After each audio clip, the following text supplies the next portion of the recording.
4 ছক্কার তাণ্ডবে রংপুরকে জিতিয়ে বুড়ো হারের ভেলকি দেখালো মাহমুদুল্লাহ রিয়াদ। অবাক মিরাজরা। দলকে জিতিয়ে ম্যাচ সেরার পুরস্কার পেয়ে উপস্থাপকের প্রশ্নে আল্লাহ তাআলার শুকরিয়া আদায় করে কি বললেন মাহমুদুল্লাহ রিয়াদ। প্রিয় দর্শক, বিপিএলে সিলেট টাইটান্সের বিপক্ষে খেলতে নামে রংপুর রাইডার্স। আর এই ম্যাচে মাঠে নেমে সিলেট টাইটান্স আগে ব্যাটিং এ আসে। আফিফ হুসাইন ধ্রুবর 46 রানের সুবাদে তারা পুরো 20 ওভার খেলা 8 উইকেট হারিয়ে করে 144 রান।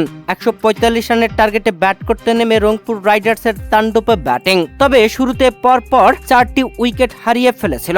তবে খুশদিল শাহকে দারুণ ব্যাটিং এ দলকে জিতিয়ে ফেলেন মাহমুদুল্লাহ রিয়াদ। টানা বাউন্ডারিতে মিরাজকে রীতিমতো অবাক করে দিয়েছেন। দলীয় 16তম ওভারে বল করতে আসা মেহেদী হাসান মিরাজের শেষ 4 বল খেলে মাহমুদুল্লাহ 4টি বাউন্ডারি হাঁকিয়ে দেন, যেখানে 3টি 4 ও 1টি ছক্কা মেরে এই ওভারে 19 রান তুলে জয় একদম সহজ করে নেন মাহমুদুল্লাহ রিয়াদ। যেখানে এই ম্যাচে মাহমুদুল্লাহ রিয়াদ অপরাজিত ব্যাটিং থেকেছেন। 18 ওভার 5 বল খেলতে রংপুর রাইডার্সকে 6 উইকেটের দুর্দান্ত এক জয় এনে দিয়েছেন মাহমুদুল্লাহ রিয়াদ। দেখিয়েছেন বুড়ো হারের ভেলকে।